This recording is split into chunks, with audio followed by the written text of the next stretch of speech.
Welcome back to the channel, ladies and gentlemen. Thank you guys so much for tuning into part 2 of What If Naruto Was Whitebeard's reincarnation. Now, to be completely transparent with you guys, I still haven't even dropped part 1 yet, and I'm recording this before all of that, so safe to say I'm pretty confident that you guys will enjoy this. But there is one question that I have to ask you guys, and to answer that you guys will have to go to the community tab, something that a lot of you guys should go check out way more often, considering that I post a lot on there and I do a whole lot of sneak peeks and a whole lot of updates on why I might not be posting, why something will and something won't come out, why certain series get canceled, and things of the sort. So if you guys care about any of those things, make sure to keep your eye on the community tab. But with all that out of the way, ladies and gentlemen, enjoy. But suddenly, Sakura would actually jump into the water, not only saving Naruto, but Sasuke. In a rare W Sakura move, she would finally do something in one of my what ifs. So for this momentous occasion, ladies and gentlemen, I'm gonna be needing you guys to go down below in the comment section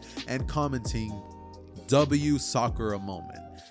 Or no, not that. Actually, comment rare Sakura W. Yeah, that makes a lot more sense. So yeah, you guys do that just to make sure that you guys are paying attention. But after this though, Kakashi, as this is all happening, right, like Sakura just saved Sasuke and Naruto, like she was over there swimming with all of her might, because mind you, she's literally having to hold on to both of them at the same time, and she barely made it to the shore. Now Naruto like is literally getting like pushed in his chest to get like all the water for him to like cough it out and stuff like that, right? And then Sakura goes over to like kiss Sasuke, basically giving him mouth to mouth, as in that moment Naruto would get up and start coughing out all this water, as he would look up only to see Kakashi straight stabbing a Chidori into Zabuza's chest.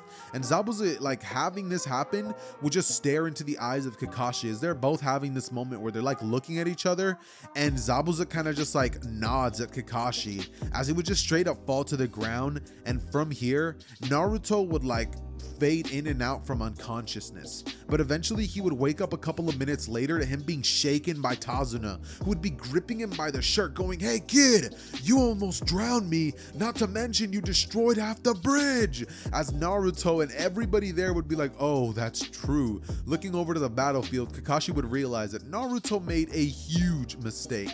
But luckily Naruto has the ability to create hundreds of shadow clones, and so that's exactly what Naruto would do. In a little bit of a funny like little comedic moment, Naruto would go on to create tons of clones, going on to help the bridge and fixing it up, as they would end up completing it about in one let's say one day. That's pretty realistic. They would end up completing it in one day, as eventually after this would happen, the next day after this, they would all pretty much be getting ready to add the finishing touches to the bridge, you know, like just a couple extra things that Tazuna asked for help with. And right as that would be happening, Gato and his men would actually end up arriving on their ship, trying to intimidate everybody. But Naruto would simply just hold his hand out, asking Kakashi if he could do it, with Tazuna being like, "Hold on kid, don't destroy the bridge again." And Naruto goes, "Hey look, if that happens, I'll just rebuild it," as Tazuna would begrudgingly let him go. And Naruto would say, "So, you guys are here to intimidate us, huh? Well, I figured that I might as well," wait, what would he say? Because what I was saying makes absolutely no sense. Just imagine that Naruto like starts cracking his knuckles and just like smiles, and then straight up proceeds to punch at the boat, sending it flying alongside with a massive wave. And all of the people who just watch Naruto like straight up just do that, they get terrified. They jump into the water and start swimming away, with some of them being like, hold me," like we just get like a really funny scene right here, as Naruto just turns to the group and has this huge, gigantic, cocky smile. But right after this would take place, they end up returning back to the village, where they end up informing Hiruzen. Okay, I need to take a breather. Okay, give me a second, boys. They go back to the village, right?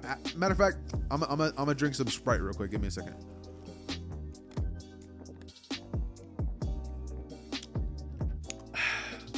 Okay, that is a lot better. Now I can get back into the actual story. Okay, so they end up returning to the village, and here they would end up pretty much telling Hiruzen of everything that just took place. Hiruzen's listening to all of this stuff, and Naruto, after all the briefing would be over with, Naruto would actually be the only one that would be told to stay behind, because he actually wants to talk with Naruto about what happened on the mission. Sorry, I'm getting tongue-tied. But after this would happen, Naruto would kind of just sit there, and it's almost like instantly his facade of having this huge smile on his face would just instantly disappear, as he would go on to basically tell Hiruzen that they didn't explain everything perfectly as it really went down, with Hiruzen asking him that he figured, not asking him, but Hiruzen basically saying that he figured something like this would be the case. Naruto from here would just go on to explain that he was a complete and utter failure this mission, as he would go on to punch at the ground, saying that if it wasn't for him being there, the mission probably would have gone a lot smoother. He destroyed the bridge, he knocked Kakashi unconscious with one of his attacks, and he nearly got himself and Sasuke killed if it wasn't for the fact that Sakura saved them. Naruto would just be looking down and just feeling so much shame at the fact that he can't control his abilities as much as he thinks he could, and that whole act of him being confident and acting like he knows how to control his stuff perfectly is just this facade. Naruto's getting angry, and it would be in this moment that Hiruzen just puts his hand on his shoulder and just like looks at him and says, "Listen, I understand that you're having trouble controlling it, but don't worry. We'll work on this, Naruto. For the next week, you have a couple of days to train before the Chunin exams. We can get it under control, that way nothing goes too haywire during the Chunin exams. Just promise me not to try to sorry, I got tongue-tied again." He would go on to look at Naruto, just being like, "Just promise me you won't destroy the village." As Naruto just looks up with a slight smile and then says, "Can't make any promises." As Hiruzen would then go on and be like, "All right, get out of here, Naruto." As for the following week, they pretty much just go on to control Naruto's Gura no Mi abilities, with him getting more and more control over it, as what would pretty much end up taking place is we finally get the scenes of the Chunin exams where Team 7 would actually end up meeting up, and they end up bumping into Might Guy's team, as unlike in the original, Naruto this time around is actually going to be the one that is the Rookie of the Year, I believe is what I actually said, right? No, I don't think he's gonna be the Rookie of the Year, but more like Naruto was said to be the strongest, but Sasuke was the Rookie of the Year, because I'm pretty sure that Sasuke still remained the Rookie of the Year. So we're gonna keep that the same.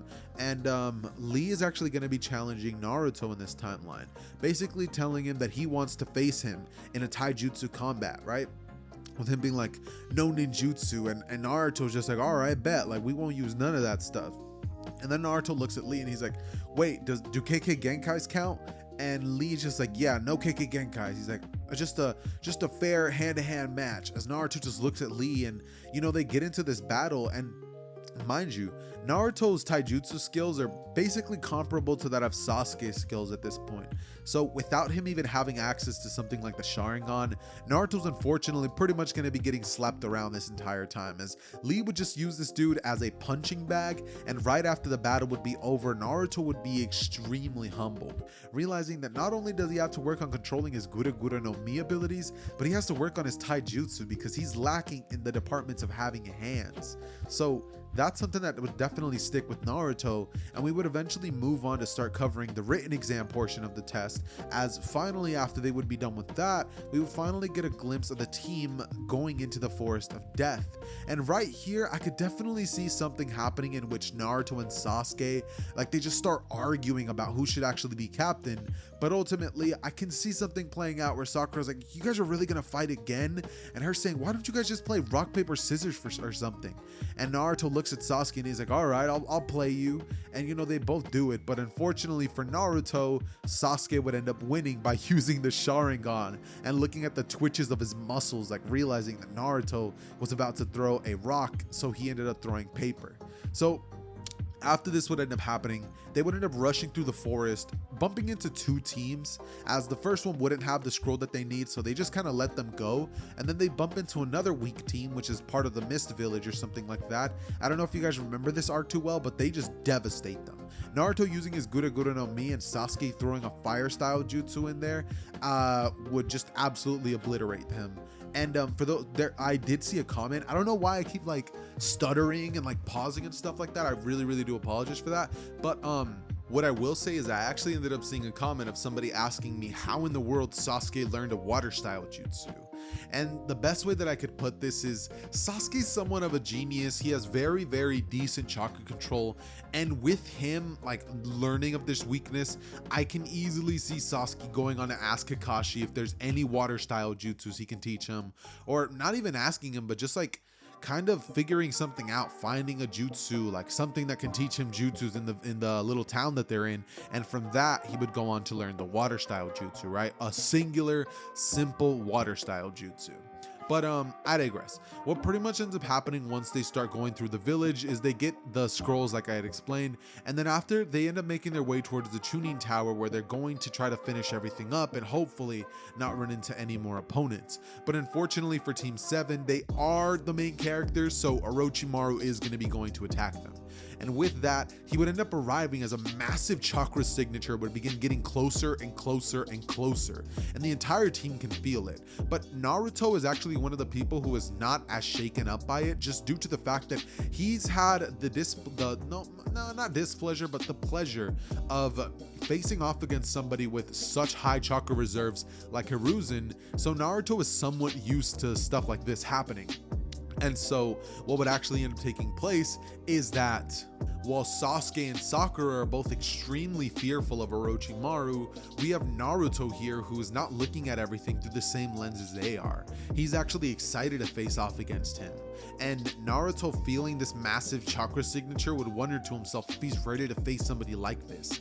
As instantly the battle would start and Naruto goes rushing in towards Orochimaru, with Sasuke just being like, how is he possibly like powering through the fear? Like, how is Naruto doing this? But the closer that Naruto gets, the more he starts realizing that this presence, this is so different from Hiruzen that it's scary. And Naruto freezes up for a moment, just like jumping back towards his team, as he turns to Sasuke and just goes, what do we do?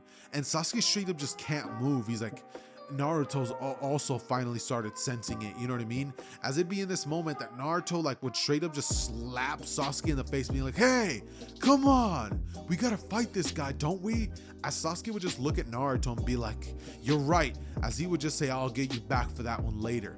As instantly Sasuke would go in and grab Sakura, jumping out of the way, as Orochimaru would have shot like a weird little snake jutsu at them. And in the midst of this, we would end up getting a battle between Naruto and Sasuke versus Orochimaru, where their main goal is pretty much trying to get Naruto to land one of his attacks. And the second that they would do this, Sasuke would be the one that would work as the bait, rushing in towards Orochimaru, using himself sort of as a diversion, as Naruto would jump in from behind and throw one of the biggest Gura no Mi attacks that he's ever done, as he would hit the ground, barely missing Orochimaru, and it would shatter into so many different pieces. Like, it looks like a literal earthquake would have just ran through there. A bunch of giant trees, mind you, would start falling down, and Orochimaru watching this would just be like, interesting, with him realizing that this kid is a threat. Sasuke, he's talented, but if this kid's attacks land, that's gonna be a huge portion. And so after Orochimaru would be extremely shocked, he would manage to avoid most of the hits of Naruto, and eventually one of them would actually end up grazing Orochimaru slightly, which would end up revealing his true identity, Orochimaru. But the second that would happen, Orochimaru would return the favor by charging chakra through his own fist and punching Naruto in the gut so hard that he would send Naruto flying into a tree, crashing into it, with Naruto asking him why he's even there, as Orochimaru would just stare at Naruto and say that he's fascinating. As from here, Naruto would say that he knows who he is, and Orochimaru says he's not exactly trying to hide it, ripping off that mask and saying that unfortunately for them, they can't do anything against him. As at this point, Orochimaru would start getting closer and closer, as he would get this like weird creepy smile on his face, saying that there's not a thing he can do about it, and that Naruto looks like a good vessel as well. Getting ready to like pretty much use the curse mark on Naruto, Naruto would suddenly, using his hand, pointing them at the ground, he would begin to shake the entire area surrounding them, as Naruto finally yells out, "Now Sasuke!" who would actually end up rushing in using a fire style jutsu, as Orochimaru would get out of the way and Naruto holds his hand out, using vibrations to pause the fire style midway, as Sasuke watches this and would be like, what the? He can do that? And Naruto would be like, yeah, I just learned how to.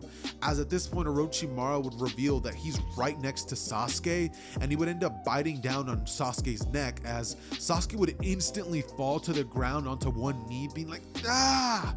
And Naruto, watching as Sasuke just like got this huge like amount of pain, would rush over towards him, as Orochimaru would wave at them saying, Bye-bye, I'll be seeing you guys next time. As Naruto looks up at him and says the next time won't be so easy, but Orochimaru straight up just leaves. And then right after this happens, Naruto's like, all right, we're not too far from the Chunin Tower. If we make it there, if we start making our way there now, we can actually get there and get him checked out. So he tosses him on his shoulders and himself and Sakura just start rushing towards the Chunin Tower. Eventually they would end up arriving, and over the period of the next day, they pretty much have that entire time to rest. Not to mention, Naruto didn't even have the little 5-pronged seal tightened. So Naruto was still obviously conscious because like he's the one that's been doing all this stuff. But after that would take place, eventually everybody who would end up passing the Chunin, the forest exams, they would end up being told that they're going to be having to hold preliminaries. And the reason for this is just due to the fact that there's so many people that ended up passing.